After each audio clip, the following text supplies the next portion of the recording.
Hey guys, Godzilla851 here with the Godzilla Retrospective. And we're here with the next film, Kaiju Daisenso. Okay? English translation, Great Monster War. Here in the States, it's known as Invasion of the Astro Monster. Home release, it's known as Godzilla vs. Monster Zero. A sequel to Ghidorah, or Ghidra, a three-headed monster. Boy, this is where the Godzilla franchise really starts to get silly. Okay, silly in a good way, but let's get into that. Our film begins out at space, where we follow astronaut Fuji and astronaut Glenn as they're on their way to Jupiter. Why are they going to Jupiter? Because behind Jupiter, a new planet has been discovered. And they're going out to take a look. Okay, first off, side note. The Japanese version of this film has both astronauts speaking in Japanese. However, in the American release of the film, Godzilla vs. Monster Zero / Invasion of the Astro Monster, Glenn is an American, and they actually have him saying his lines in American, where in the Japanese version he's actually dubbed over with a Japanese man. And, well, the rest of the people in the American release are dubbed over as well. But it's a nice little contrast, and it's a little interesting for movie-going fans of that age to see that. But, you know, anyway. So Fuji says to the doctor in charge back on Earth, tell his sister not to do anything foolish until he gets back. What does that mean? Well, apparently she's seeing a guy that is an inventor. And apparently Fuji doesn't like that. Now, you might ask yourself, what does he invent? Well, he's in the process of inventing this little self-defense thing. This self-defense thing which is really going to make you get a headache. Here, this is what it sounds like.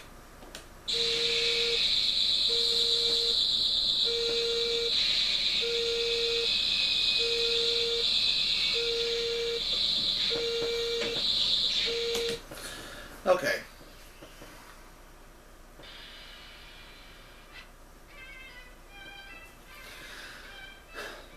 So, his name is Tetsui. And he's creating this thing for self-defense for women, and he gets a phone call from a company that wants to offer him a contract. What kind of contract? We'll get into that later. Cut back to space. Fuji and Glenn set down on Planet X, is what this place is known as.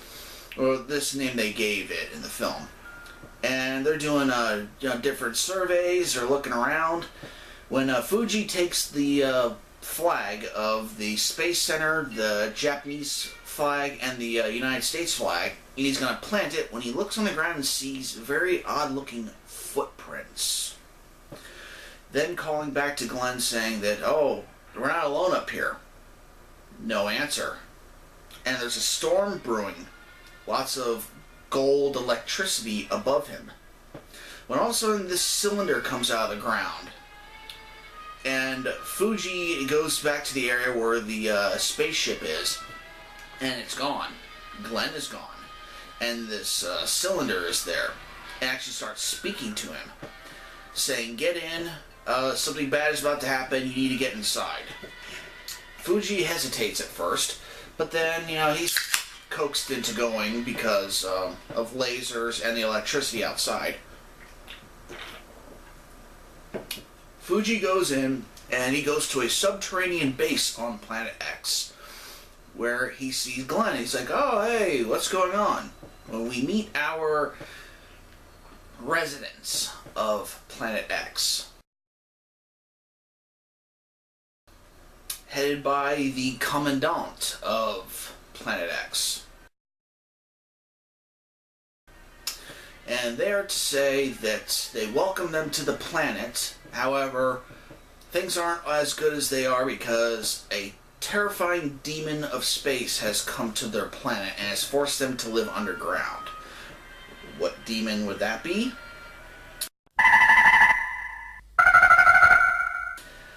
King Ghidorah. And Ghidorah is just blasting away with his gravity beams, just blowing up rocks and, doing his thing. Fuji and Glenn are like, oh, why don't you just fight him off? And the Commandant says, if you know a way, please tell us.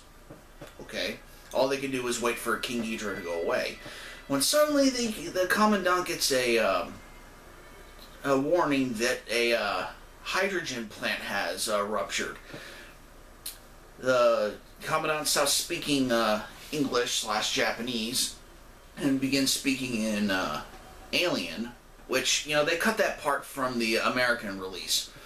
In the American release, they mainly spoke just as in English. Or in the Japanese, the Commandant is actually trying to communicate in several different ways. He's speaking pretty much Earth to both Glenn and Fuji, but also he's using sign language as well. When it shows a very alien look to him. Plus, he has his reverberation with his voice, makes him sound very otherworldly. In the American release, he just sounds normal, which I don't really have that big a problem with.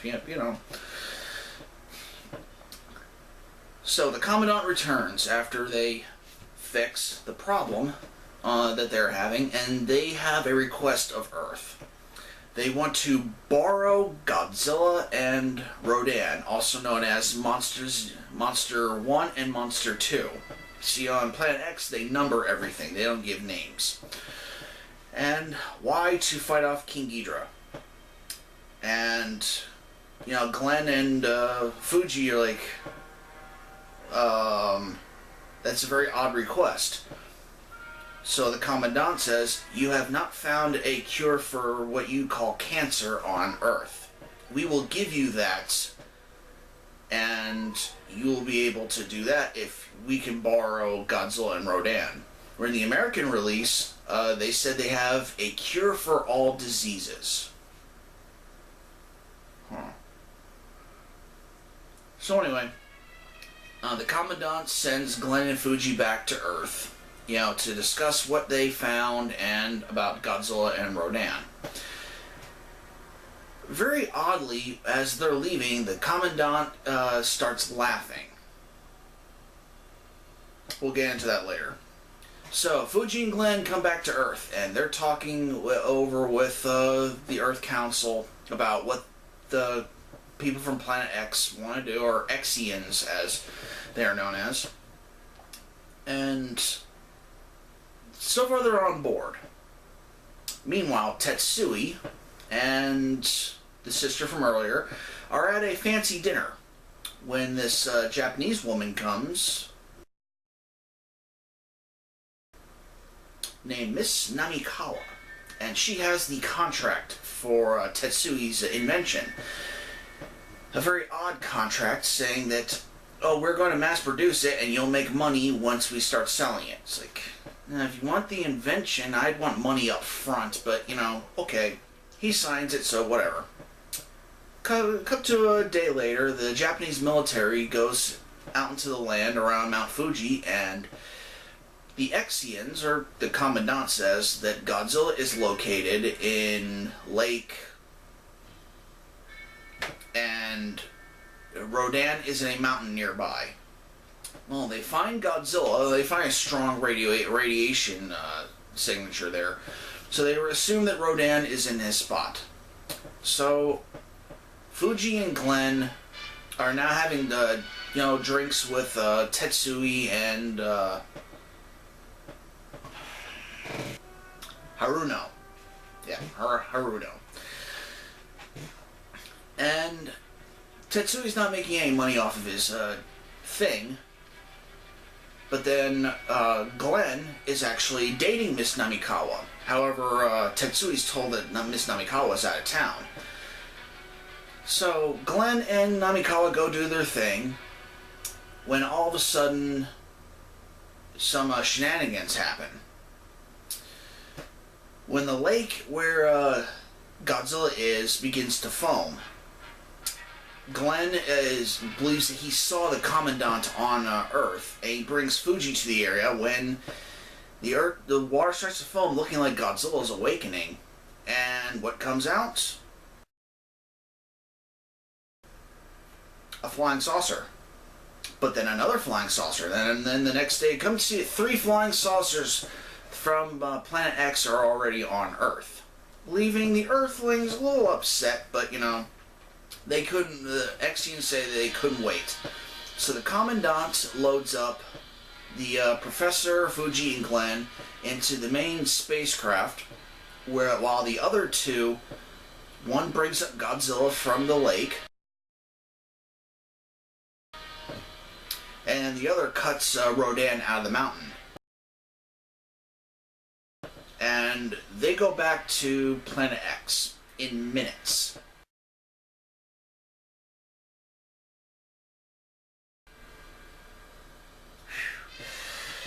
They get back to Planet X, and just as they're landing, King Ghidorah arrives. And the battle begins as Godzilla and Rodan are released. Godzilla getting a new suit in this movie.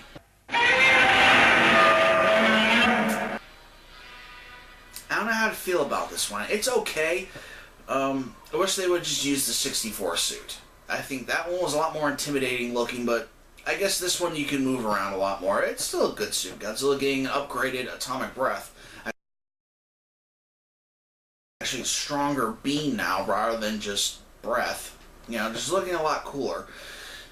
But it's not affecting King Ghidorah. So these resorts to throwing rocks.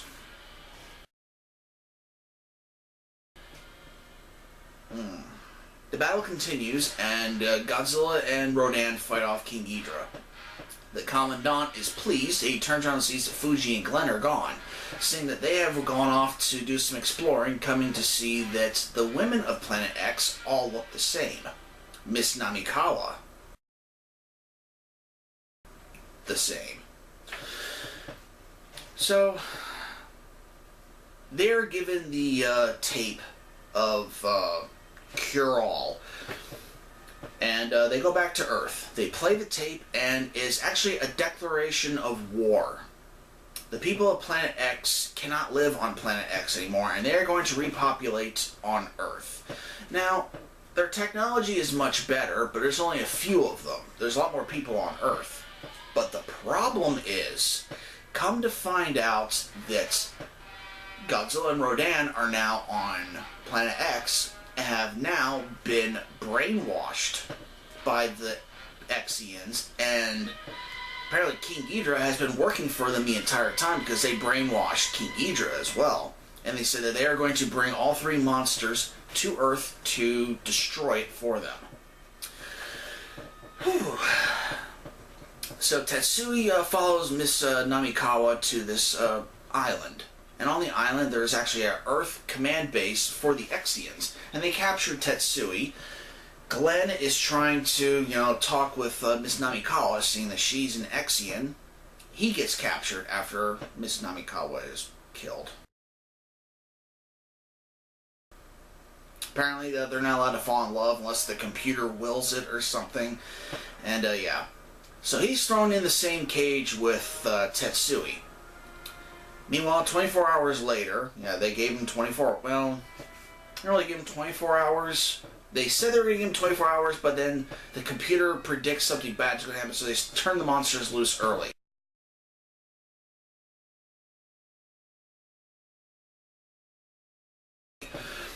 Fuji invents this kind of barrier that's supposed to block the Xians' control waves. Oh boy, we're really getting into this now, aren't we? And, help break free the monsters. However, the spaceships are too powerful. They just keep destroying the ships, the weapons. They're on trucks. So, while Tetsui and Glenn are in their jail cell, they see that everything is soundproof in there, and that Tetsui snuck in his alarm. What alarm? Here, let's play it again.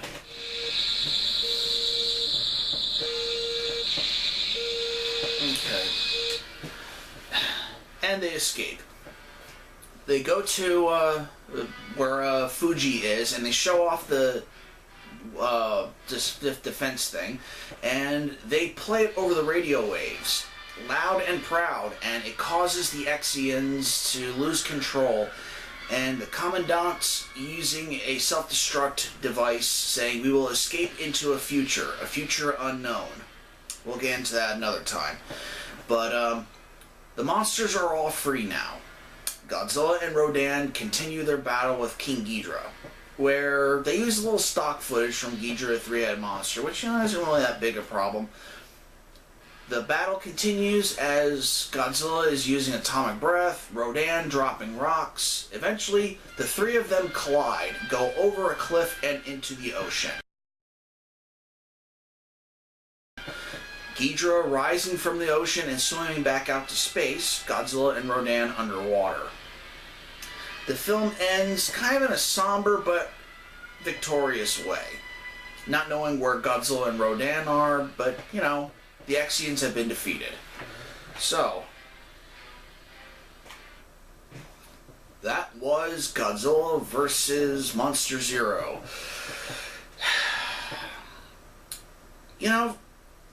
It's a very odd film. Godzilla in space, Rodan in space, it's odd. The lore that they're using it's a very odd film. However, it is a very fun film, and I do recommend it. One problem I did have with the film is that earlier when they were leaving Planet X for the first time, the Commandant begins laughing. Now, is it a laugh of victory that, we found help, or is it a laugh like hot, stupid humans? I feel that they gave away too much at that. And also back on Earth, where the device that Tetsui was selling, it was bought by the Exians. They're the ones that run the toy company that wants Tetsui's invention. I feel that was shown off a little too early in the film. And especially, buying it, okay, but revealing it was the Exians, because the chairman of the toy company, he's doing this weird thing where he's getting like a suntan in the middle of his office, and he's wearing the Exian goggles. Maybe if he was just some weirdo that did it at first, and exactly what his allegiance was, and then later in the film it was shown off that he was an Exian. But I feel like they gave away the goods a little too early in this. Now, during the film, the first battle, I neglected to say this because I want to say it now. After Godzilla defeats King Ghidorah on Planet X, he does a victory dance.